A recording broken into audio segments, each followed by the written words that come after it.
చేయవచ్చు. జ్యోతిష్య శాస్త్రం ప్రకారం శనిదేవుడిని కర్మదేవుడిగా భావిస్తారు.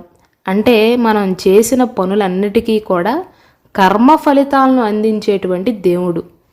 శనిదేవుడు కనుక తలుచుకున్నాడు అనుకోండి, ఓడలు బళ్ళు అవుతాయి, బళ్ళు కూడా ఓడలు అవుతాయి. అలాంటి శని భగవానుడికి అత్యంత ప్రీతికరమైన రోజు శనివారం. ఈ రోజున కొన్ని తప్పుల్ని మాత్రం చేయకూడదు. శనివారానికి అధిపతి శనిదేవుడు కావటం వల్ల శనివారం రోజు చేసే పనుల్లో మాత్రం మనం చాలా జాగ్రత్తలు వహించాలి. ఎందుకు ప్రత్యేకంగా శనివారానికి అంత ఇంపార్టెన్స్ ఇచ్చి చెప్తున్నాను అని మీరు అనుకోవచ్చు.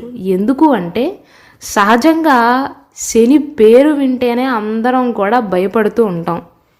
ఎవరైనా దరిద్రంలో ఇబ్బందులు పడుతూ ఉన్నారనుకోండి, వీడికి పట్టిన శని వదలటం లేదు అని రకరకాలుగా మాట్లాడుకుంటూ ఉంటారు. అంటే శని